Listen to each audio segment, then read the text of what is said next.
Oh well. All right.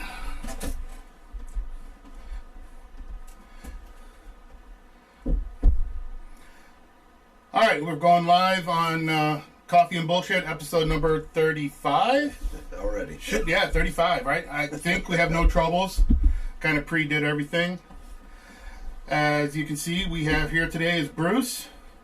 How's everybody doing today? Bruce does a lot of reenactment. Historical stuff. Yeah. You do a lot of historical. Civil War reenacting for over 20 years, and I used to restore old aircraft and help with that, and doing air shows and things like that as well, which is a lot of fun. Yeah, and a lot of stories. And what's the project you're doing right now? I am currently working on a German Pak-40 anti-tank gun and restoring it back to its glory. So, how bad was this German 40 millimeter? 75 millimeter Pak gun. This thing came to us in boxes and boxes of pieces. It wasn't assembled and all that, so we literally had to figure out how it went together, what was missing, what had to be remanufactured, which we had to do ourselves.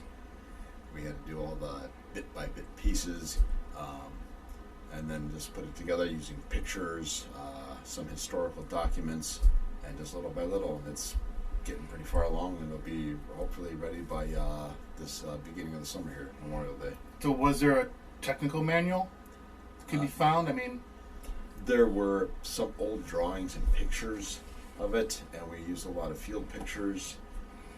We took pictures of other people that had them, that had restored them, so that way, we saw what they did, and you make phone calls in that way, and we basically copied that. So we have a whole manual with some original German parts lists, as well as pictures of other people's Pak-40s, and that way, that's how we figure out how things went together, and then just figuring out like a puzzle also. It's a combination.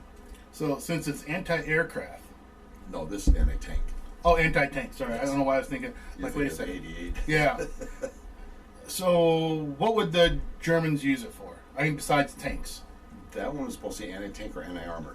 Okay. It was specifically an anti-tank gun. And actually, unlike other artillery, it does pivot like a 10 to 15 degree. And it's mainly for punching holes in artillery or armored vehicles. It wasn't used for long range. It was more direct line of sight fire. And then that's what it was. It was used for ambush tanks and. So mostly defensive. For the which tank was that? The Sherman. Yeah, the Sherman. The half tracks. It took out a lot of the Shermans. Yeah, and also on the Russian front, all the Russian vehicles. T-34s. They're armored vehicles. But with the T-34s, with the sloped. Well, we found out doing research on the inside of it has a gun shield in front of it. They call splinter shield, and they would put silhouettes of the different tanks on the inside of it, so they knew where to hit it. They'd have a silhouette of the tank, and they put dots on there for the weak spots, so they knew where to hit it. And so they would have to hit the tank on the side or even in the wheels, because that would go right through the lower armor. So where was for the T-34s? It'd be on the side. The sloped armor in the front would be very hard to hit because it's so angled and it's just hard to get through. But that's why they'd wait for them to go by in a column and then just start punching holes in them.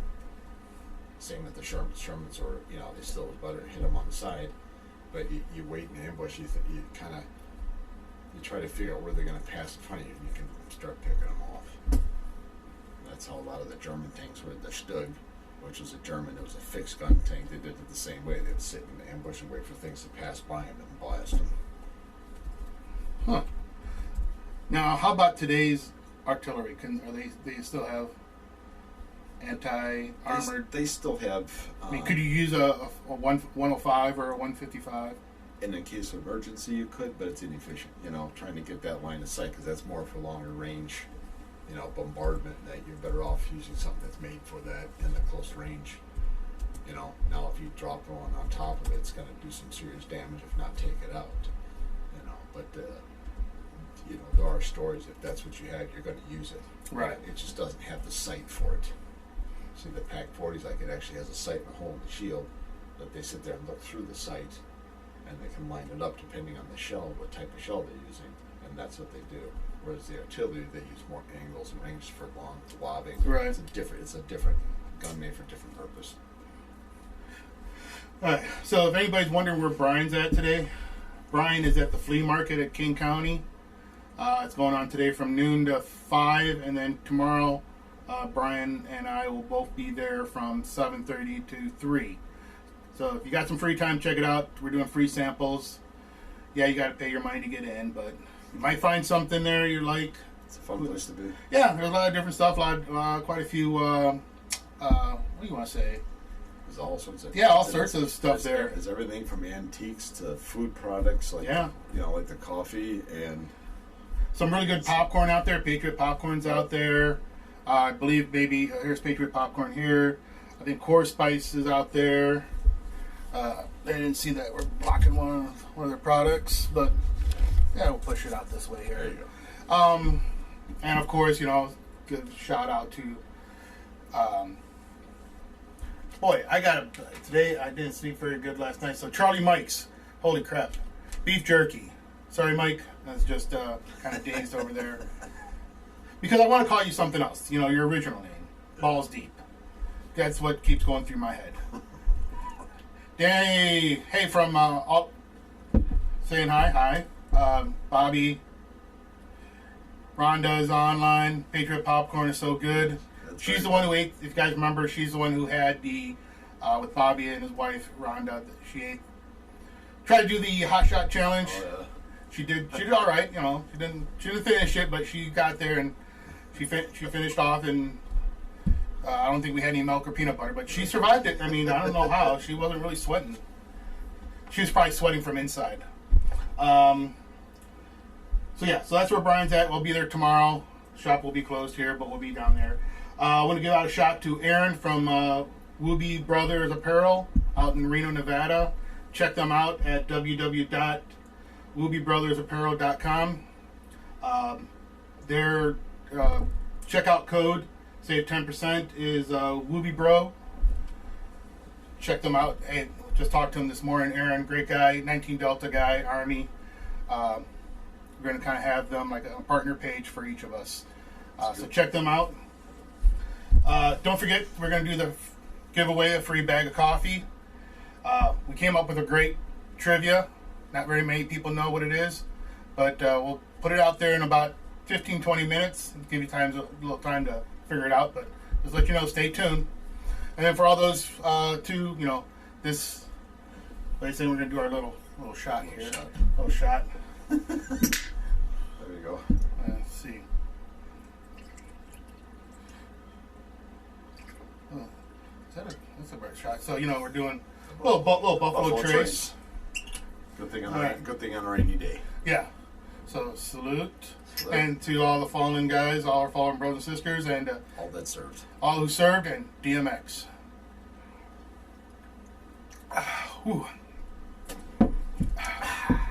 So you guys know that DMX passed away, and the funny thing was in PLDC for the Army where we get our training now, I don't know what they call it now, but we call them an NCO. You go through PLDC, and there was an E4 there from the 82nd when I was at Bragg doing PLDC there. He came up with a song, a cadence for us to do. Y'all gonna make me lose my stripes up in here, and that was pretty funny, right? Mm-hmm. So DMX, the Army combination, y'all gonna make me lose my stripes. So you had 3 stripes, and you get back down to 1 stripe, right? I know some people who have lost their stripes. It happens. I don't know why it happens a lot more to Marines. Anybody want to tell me why? Matt, Bobby? Sounds like there's some stories there to tell. There's plenty of guys in the Army that lost their stripes for stupidest reasons or just being dumbasses. Sometimes you're really a dumbass, you get thrown in the brig. Mention Aaron, mention Brian. Said don't forget to check out Wooby Brothers Apparel. You've probably been seeing a lot of their stuff. Really warm, higher standards. The Marine Corps has higher standards, or the Army had higher standards, Bobby? Yes, the Army does have high standards.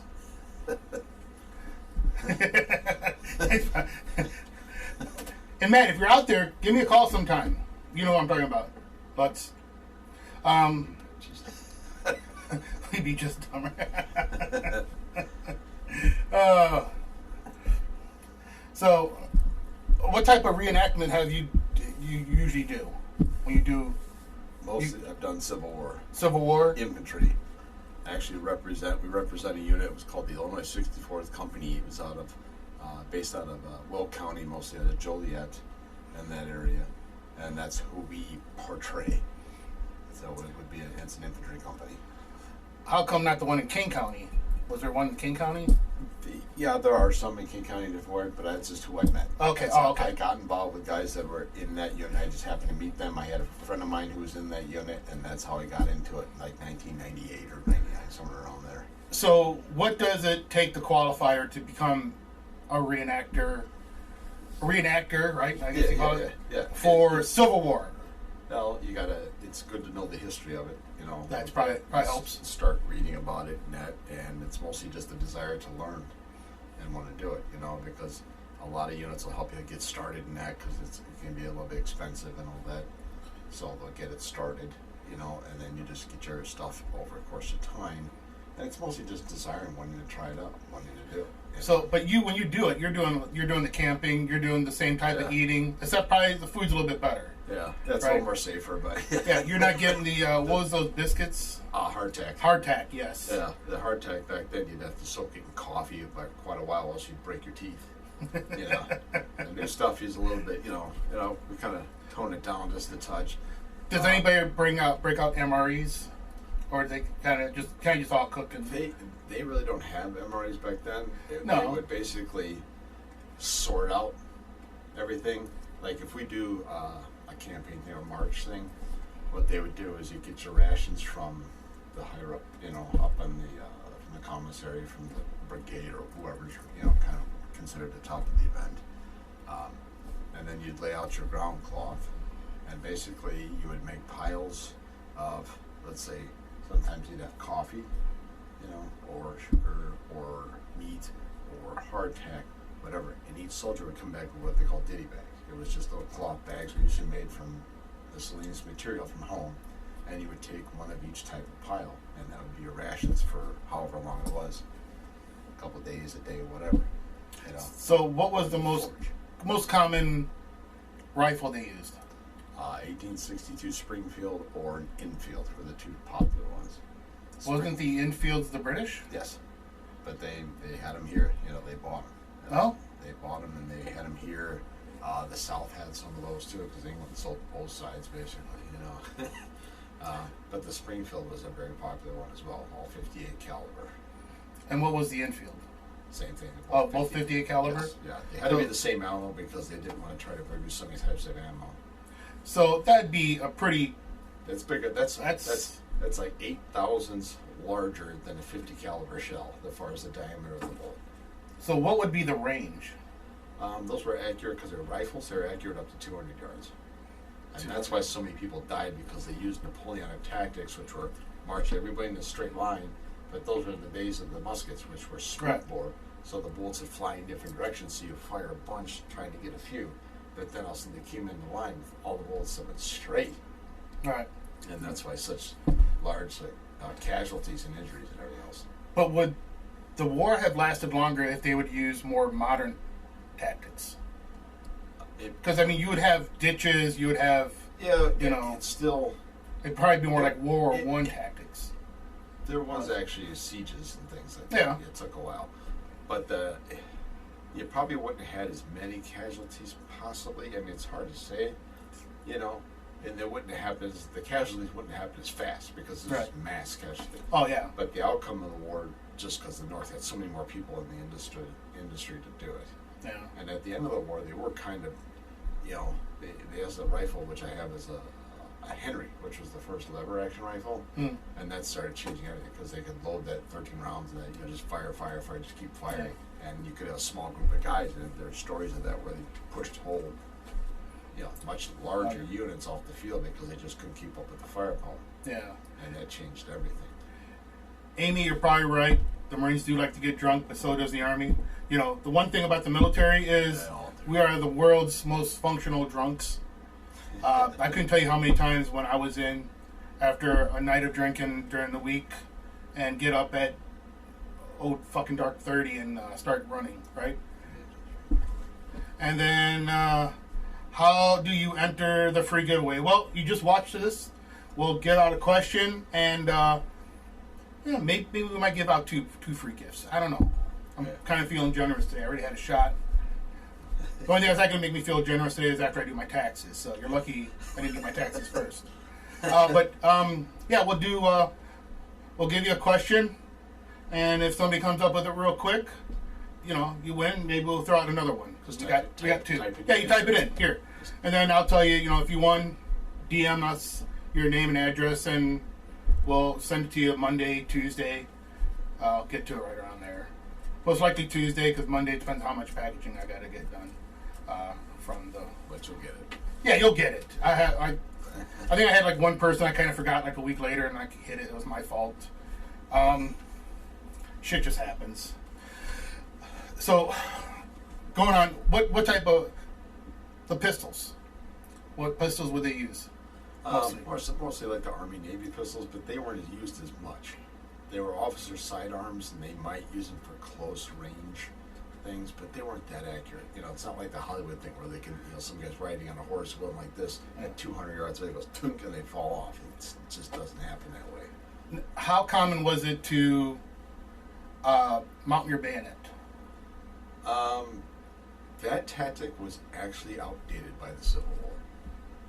So, they didn't use bayonets, although they did use the bayonets at one of the places in Gettysburg. I think it was a little round top, but they were running out of ammo, and they put bayonets and they charged down the hill and they pushed them off. But it really wasn't used as much. There was hand-to-hand combat, and they would try to use it then, but a lot of them would slug them with the rifle because they were so heavy. Yeah. But they really didn't use them. They were used a lot more in the Napoleonic Revolution because you'd fire your shots, your guns would be empty, and then you didn't get, you might engage that way. But the bayonet was used also if you were coming towards your defensive, you might put them on just to kind of cause them to pause, because they have all these objects, Now, what was the average load time? I mean, how many rounds can you fire off in a minute?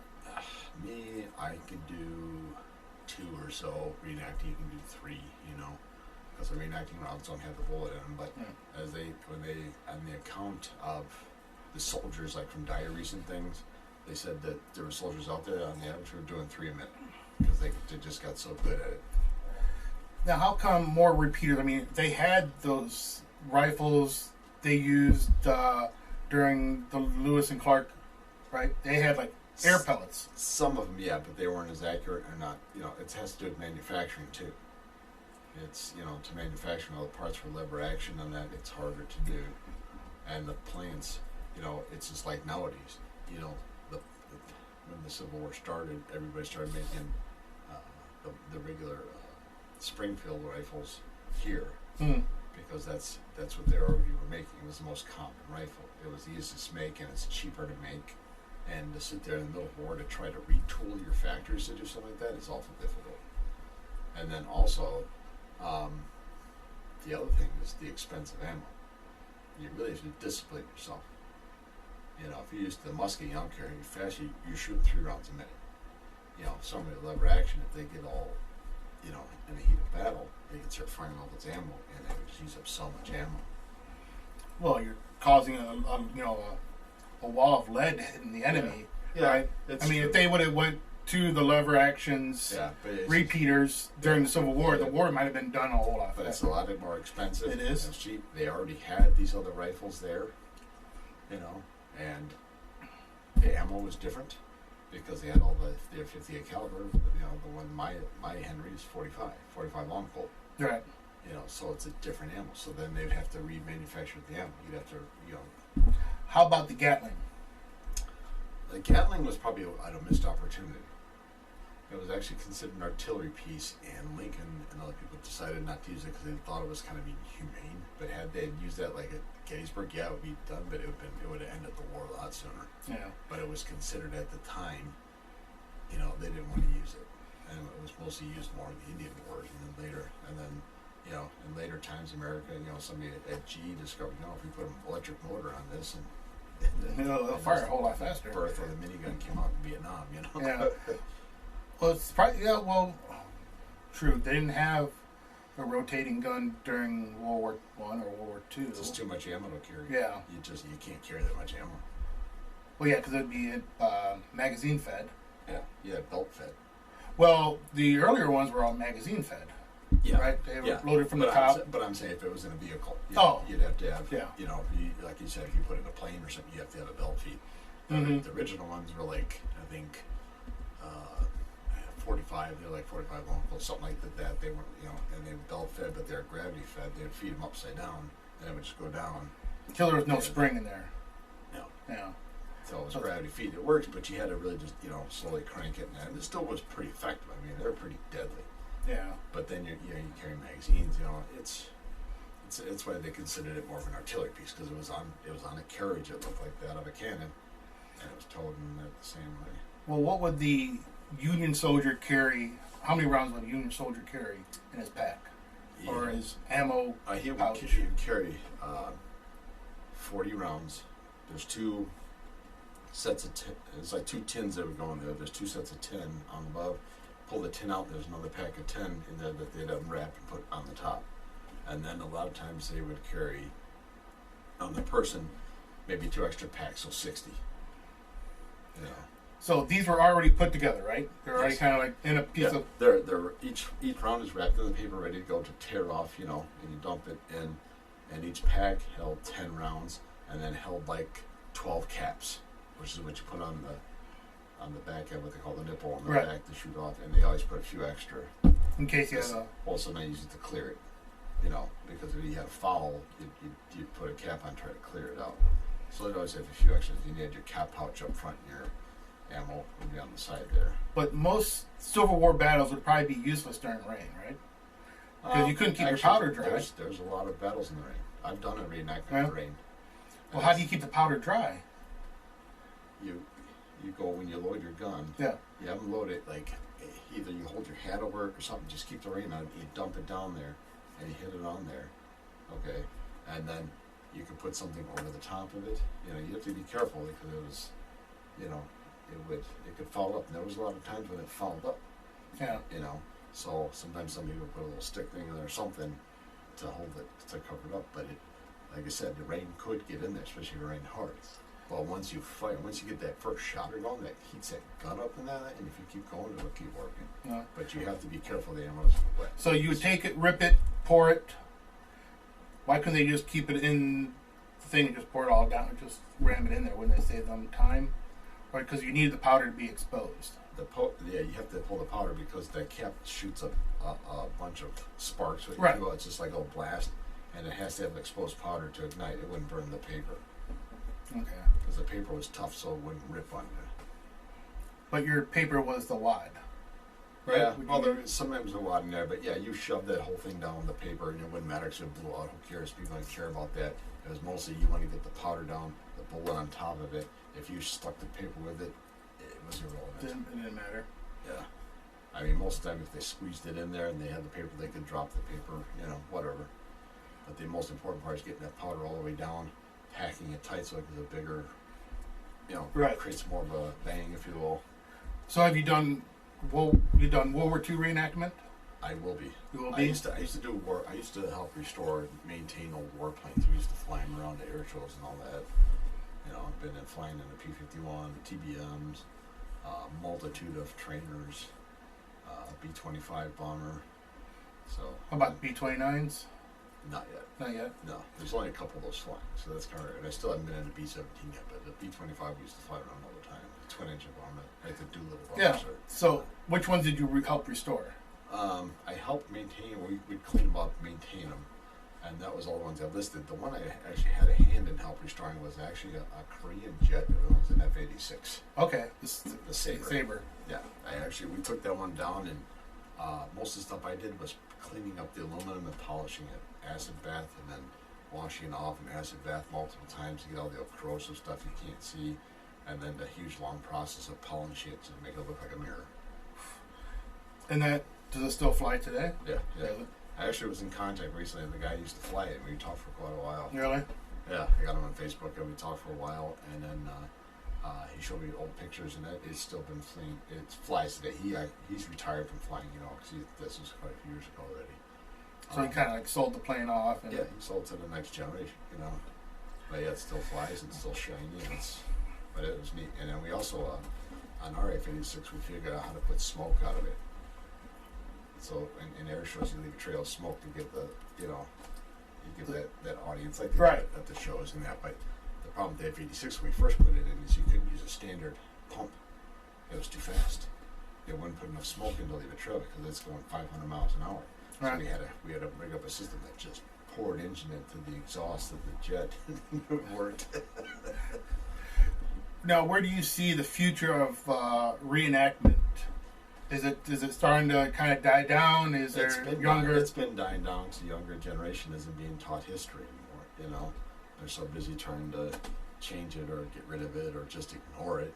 Right. And it's a shame because it's what led everything what it is today. It's it's what helped built this country. It's kept it that way.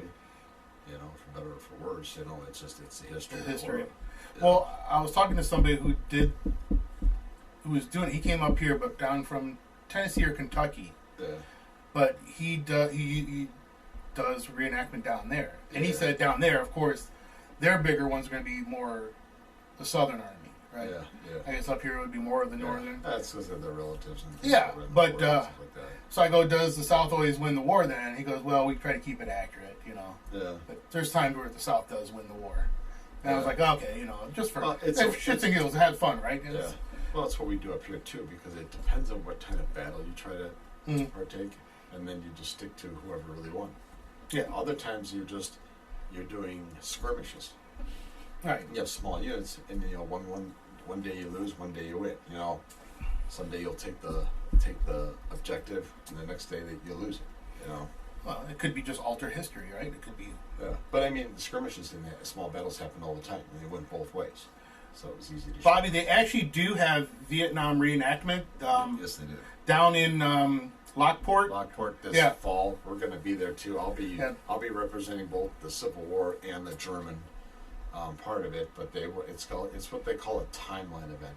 Yeah. So they'll have everything from the Revolutionary War up to modern, pretty much close to modern time.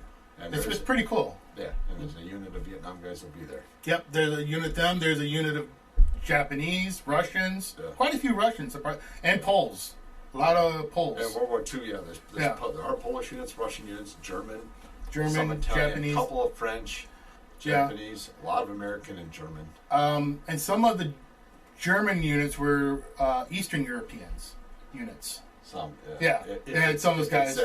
If it's Belarus or something like that. I can't remember which. If it's depending on the time period, there's all sorts of different time periods. Yeah, it's kind of interesting, So and then, that's a great place to see it all. I want to say for Vietnam, they had the actors, but I don't think they had too many Viet Cong or VC or North Vietnamese reenactors. NVAs, NVAs. Yeah. It's mostly Americans, I wonder if they're going to ever do Bobby. Yes, they had the French, but they just give up. Like, we surrender. Check this out. Oh, Amy. What else they had? I wonder if they'll do like Grenada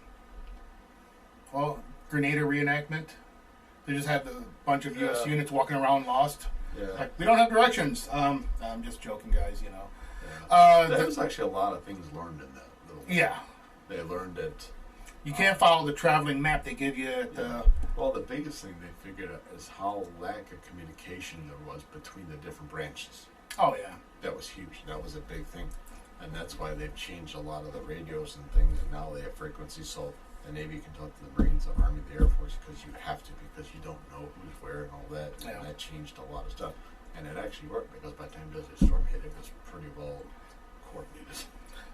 Well, I think we could have, the reenactment of Desert Storm. You could do that. You could. There's plenty of stuff around that people could come up with. The uniforms are pretty common to get, and, You will probably see soldiers like that. They may not do battles and that, but you'll probably see representations. Yeah. There are people that do static displays where they have the uniform. They lay out things that might have been there. Well, the one down in Lockport, they'll bring down a half track. What do you call those? Not PT boats, but from Vietnam era. Brown River boats. Yeah, the Brown River boats, which I knew two people. There's one guy that has one somewhere. It's that's fully been up restored. there. Yeah, it's pretty massive. I mean, it's just a wooden boat, aluminum, right? Yeah, Aluminum boat. It's got a lot of firepower. And Yeah. It's fast, big engines, man. Yep, and then they got that one, and you also got the one in Rockford that do reenactment. Yeah. It's mostly World War II. That's World War II. Yeah. Yeah, and Rockford is a World War One, and it's come up here pretty quick. I don't do that one, but if you look up there on the website, just type in Rockford World War One days or event, and you'll find it. So far, I think it's going to happen. I know last year everything was canceled, but this year. I mean, I'm wondering if Lockport's going to happen. Oh, it is. It is? We're planning it. Oh. Yeah, we've already got. So I got to make emails. sure we get a hold of somebody so we can get down there because Yeah. it was a great time. It's 3 days, Friday, Saturday, Sunday. Yeah, it's already, But it was fun. We had a great time there. because it's already getting planned. I mean, it's Yeah. So and people are really nice. And there's, it's good for the kids learn history. Yeah. They can actually get. there's a lot of kids. And you know what? I did notice there was a lot of younger kids. Maybe say age 30 to, I think even 14-year-old. Yeah. Were doing the reenactment, right? They're being reenactors. We have in the Civil War, and this is actually historically correct. There were a lot of musicians or drummers that were kids, young teenagers, and one of the last vets to die was a drummer as a kid. Yeah, I think. And there's some kids that actually fought. They actually picked up and fight. It's the stories are pretty wild. It's just, but it's not. So if you see a kid in the Civil War uniform, and if he's playing a drum or a messenger type of thing, that is accurate. Yeah. Now I know the importance of each side was holding the flag, right? The guy who held the Everything flag, was the flag, right? I mean, the guy who held the flag was like an honor to hold the flag, right? correct? I mean, And if that flag went down, the next person would come and grab it. Yeah, your rifle be damned. You'd throw that down. You didn't want your colors captured. Period. I mean, if your colors were getting under attack, you threw everything you had at it. And so would it? So you'd make either side. They would try to keep that flag going because you're like what's that movie with Gettysburg? You saw a lot of flags going, and people going. I think it was a Denzel Washington. Yes. Yeah, I know. I should know that. Yeah, but it's the same way because he's waving the flag. Right. And there is actually a Civil War song, "Rally Around the Flag," and it was a huge thing because it's a point of rally. It's a point of pride and rally. Another one, even though it's a Hollywood story, it shows the importance of it, was the movie Patriot, where he's waving the American flag, and it literally turned and rallied the people around, and it was that effective. Yeah. Glory. He said it was glory. Yes, So, yeah, you're right. Glory it is. Thank you. Thank you, Bobby. But that was the importance of the flag. I mean, it was a pride. You fought for your flag, and you literally could rally your troops into fighting that way. And morale. It's like today, we have the patch, we have the flag on our shoulder, the assaulting flag, always moving forward, right? That's what it's meant to say. Your flag.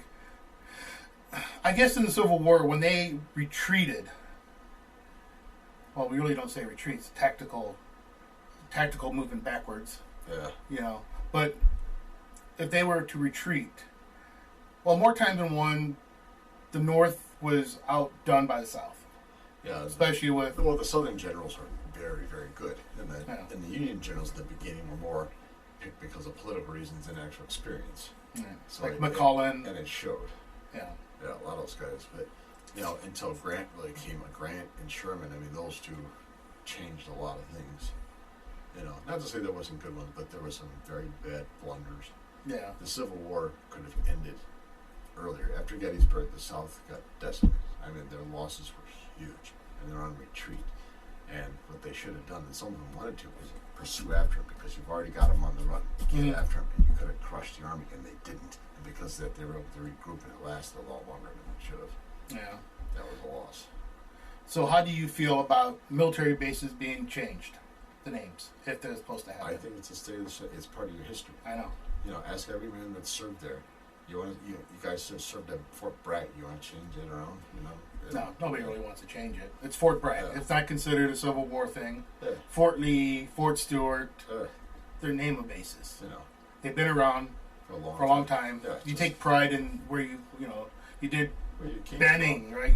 Yeah. You did your training at Benning or Bragg. Well, Bragg's not really a training base, And but it's just leave them be. You know, I mean, everybody's fine.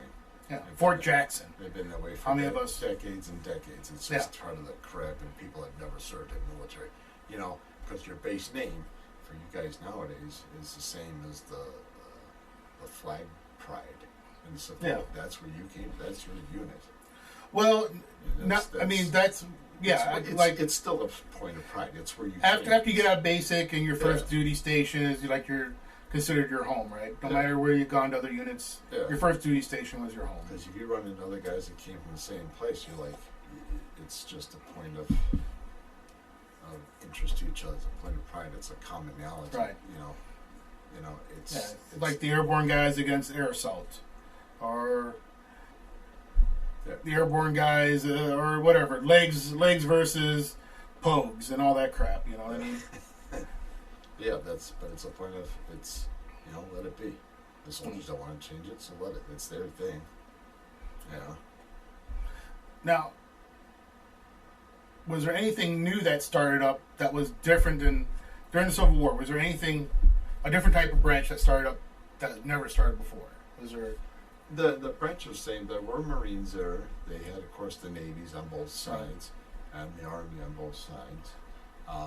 And within the Army, you had your artillery and cavalry, and some, specific for scouting and things like that. But there was nothing new. They really didn't have a new branch until, I'm not sure when the Coast Guard came into being, but the Air Force really didn't start until the Air Force. The Army Air What Corps. they called was the Army Air Corps, so it fell underneath the Army all the way until after World War II. Right. Then it became its own branch, and that's because of the Cold War, mostly. Yeah. Well, I mean, you never see any Civil War movies about Marines. Yeah. Is it just because the Marines were just always at the sea, or they didn't fight very many land battles? There wasn't nothing to invade off of a ship. They mostly were on the ships to defend in case the other side would try to board your ship. Yeah. And they don't realize how important that was to keep your ship safe. They were there to keep the ships from being captured. Yeah, because you don't really see too many movies about the Navy, about Civil War Navy. Yeah, unless it's the ironclad. Right, the ironclads. Yeah, but the thing is, though, too, the Navy played a more important role than people realize. Oh yeah. Outside the ocean battles, they know about, but most people don't realize how important the Mississippi River and other rivers were, because they brought these big, gigantic, armor-plated gunboats up there to lob huge shells into the land battles. Yeah. So they were involved in all that. And in those cases, you would have Marines on there because being that close to shore, you could get ambushed.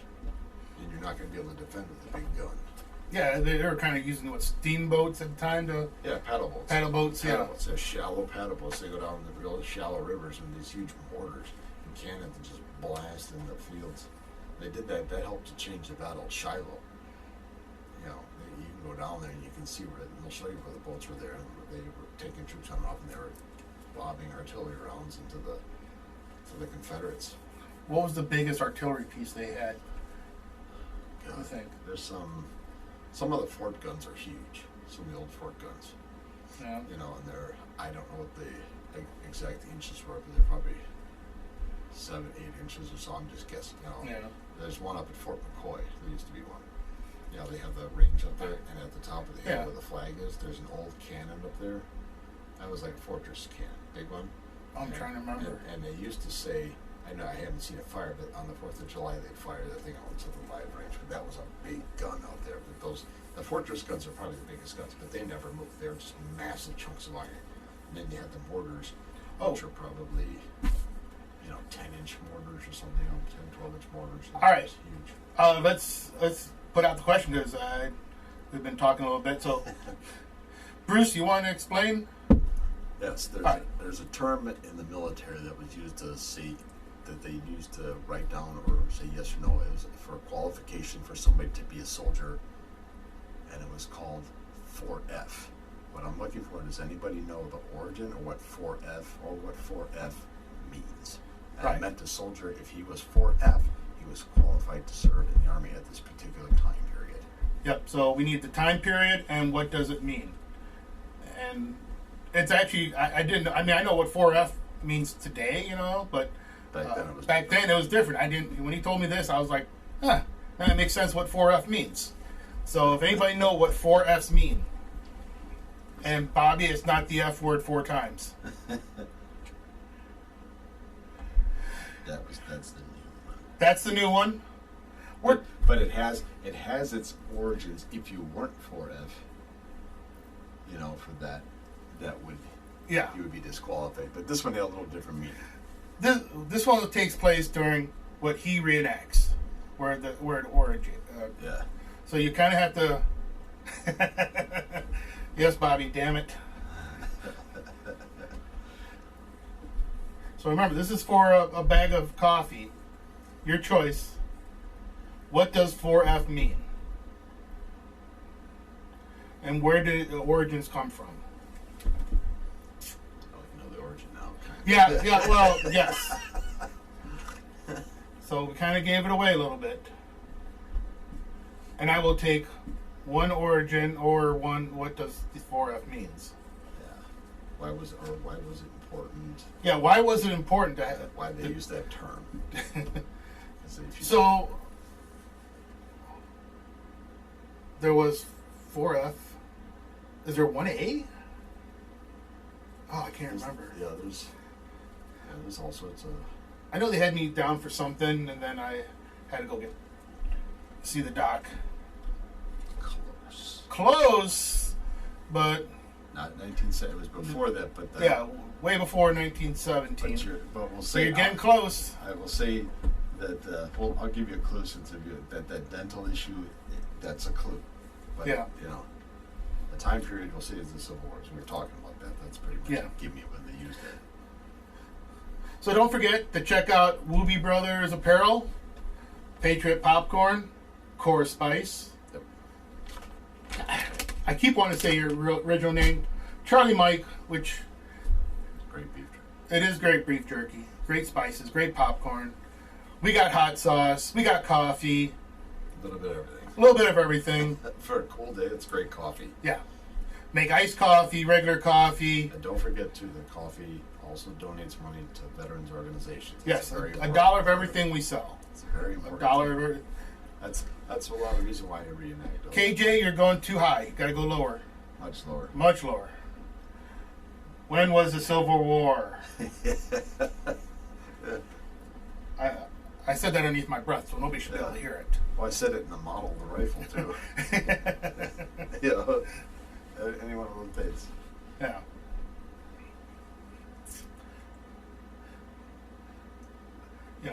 And well, I don't know. You want to take a look and see what is anything on Instagram?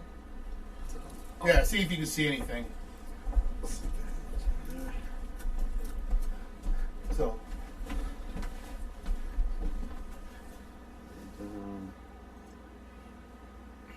You see waves. I don't want to move the thing. A lot of waves. Oh, okay. Yeah. Let me see it. I'll take an answer from Instagram. If you come up with the right one, I'll send it on there too. So 4F. What is the meaning of 4F? Originated during the Civil War. Yeah. There. We'll make it a little bit easier. It became very prevalent in the Civil War. It may have been used before then, but it was hugely there because there was a specific reason why that had to be. KJ, Civil War. Silver War. Oh, Jesus. 1800s. Yes, Civil War was in the 1800s. Lincoln was the president. And the president of the South was... That would have been a good question, too. Which would have been... Why don't you ask your question, too, just in case they...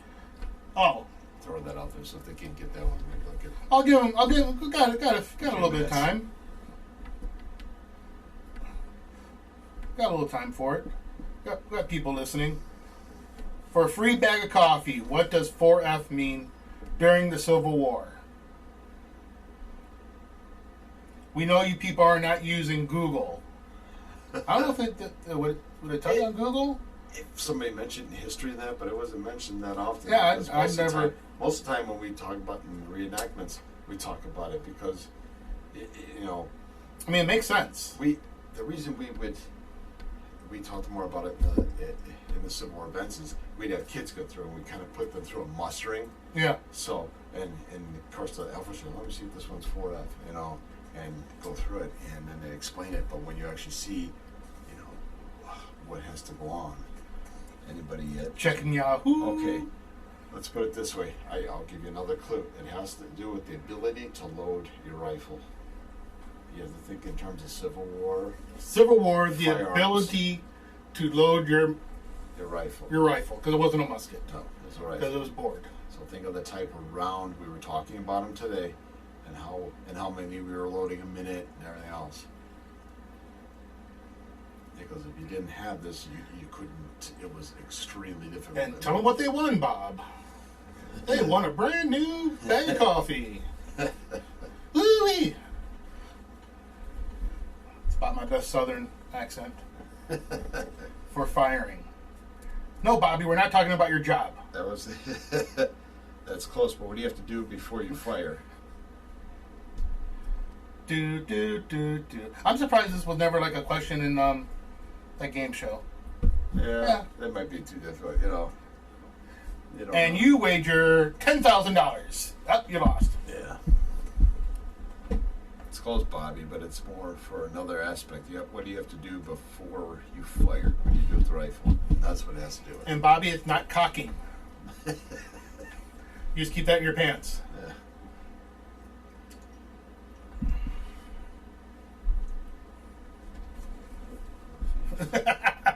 You're so close. Remove the word feet, but put something else in there. You're right with 4 and loading, but what did you have to have 4 of to load a rifle? I don't know. Bobby's been on the show quite a few times. He can still qualify. Oh, he's the one who's got it closest so far. Yeah. He's got. Where did the term 4F, the meaning of it came from? You were close, Bobby. It was 4 something loading. 4 loading. Get rid of the word feet and put another word in there, part of your body in there. You know you only have 2 of those.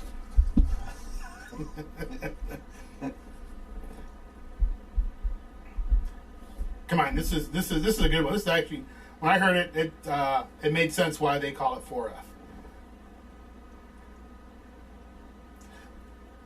It's, you know, think about when you got in processed. But think about you think in terms of Civil War cartridge. It's a paper cartridge. You had to do something to tear it open so that you could dump it in the rifle. Now we get pretty specific. Yeah. For our fingers, no. We're not talking about your ex-wife. I mean, what are things you could tear a paper cartridge with? If you were holding it with your fingers, what would you tear your cartridge with? So your we're giving out a lot of clues. Your finger's already holding it, so you can't do that because your other hand has to hold the rifle. One has the cartridge, so how do you rip it? Bingo. There you go. Your 4 front teeth was what? 4F. 4F. So if you smiled, they'd be one of your requirements, right? Yeah. Smile. Yeah, they look at and you gotta have 4 front teeth because if you didn't have it, you couldn't tear the cartridge properly to load your rifle, and that was one thing they checked right away because so many people missed. How hard was that to rip the cartridge with your teeth? It wasn't hard. No. No, you just had to have 4 teeth to clamp on it, and then it would tear. If you were missing teeth, it would pull out or spill your powder. All right, so Bobby won that one. I don't know if somebody on Instagram. You know what? I'm feeling pretty good. So here's another one. We'll put out another one. Just see what happens. That's horrible. Yeah, it tastes. Let's put it this way: us guys in the reenactment, every one of us has swallowed an E powder before because it gets in your mouth and everything else, and it's like. So you're a little bit explosive. All right, let's see how easy this one is. Who is the only U.S. president to receive a Medal of Honor? There's one president that received the Medal of Honor. for his actions during war. And Bobby, you can't say anything? I'll send that with my list. Which might be coming soon, Bobby. I might need you again, brother. Might be able to make that. Oh, there you go. Perfect. KJ, you won. Nice Roosevelt. job. Which Roosevelt? Yeah. Yeah, which Roosevelt? But you did win. But just give me the first name of the Roosevelt. Because there's two of them. Both were president. If you knew the medical condition of one of them, There you go. it's impossible. Yeah. He's a wheelchair recipient of, well, he had Yeah, polio. Yeah. That's right. Yeah, polio. Theodore, he was. Theodore, Roosevelt was part of the Rough Riders. So just DM us on instant message, whatever, and your name, address, which coffee you want. Yep. If you want it ground, not ground, whole bean, All the details. or K-cups. Yeah, which one you want. Send it to you off on Monday.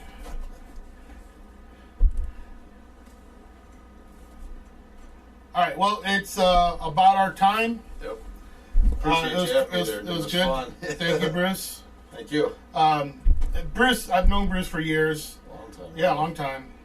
20 years, though. Not close. Close. Yeah. Well, McNally's. McNally's. That's when you were doorman there. yeah. Well, I wasn't at the original McNally's. Yeah. Was The at other one's been around for probably close to 15 years right now. Yeah. It's getting there. It's more times passed by than you think. Is it still open? Right, still Yeah, open. yeah. And same people own it. Yeah. It's And what's her name? Still works there. Michelle. Michelle. Yeah, Yep, Michelle. she's Michelle and I always see her husband's face, but Rich. Rich. Yeah. Michelle and Rich. Yes. Yeah, he still shows up once in a while. Still show up once in a while. Do they still play drums? Yeah. Does he? He's still Playing the drums? Yeah, he's still having a good time, man. Hell yeah. He'll never stop. No. That's a crazy Asian for you. And it's all in fun when I say that for him. Yeah, he's a good guy. Yeah, he's a good guy. Michelle, very lovely Irish lady. She has red hair, right? Kind of That reddish. changes. Yeah. Yeah. Well, women's hair, you can never tell. But it was always fun working with her, Bill, Mark at the door, Yeah. doing that. Still see There's Mark once some in a while. Yeah. good times working the door at the Yeah, you meet a lot of people McDonald's. there. Yeah, meet a lot of people. There's some jerks and assholes. And Yeah. JR was there for a while too. got JR. I haven't seen him in a long time. He was around. Yeah. I saw him at the St. Patrick's Day weekend kind of thing. He was working the door there just to help him out. JR was? Yeah. Huh. Yeah, he was down there. First time I'd seen him in quite a while. Yeah, it's been a while. Is he still in the army or? No. No, he got out? Yeah. Okay. Yeah, he's down working and he's got a home now and he's done pretty good, you know. So he's, Him and his wife? yeah. Good. So they got a nice home. Good. All right, well, hey, thank you all for Thanks everybody. for the show. Hope you enjoyed it. Yeah. Hope you learned something, had fun today. And I actually had another question here, but I'm going to save that for Save it next week. Save it for next week. It's actually a good one. I got to figure out a better way of putting it because I thought it was really interesting. So we'll see you guys next week for episode 36. Yep. All right. So y'all have a good one. Yep. Keep your head on a swivel and keep your powder dry. All right. Cool. I'm going to go turn this off.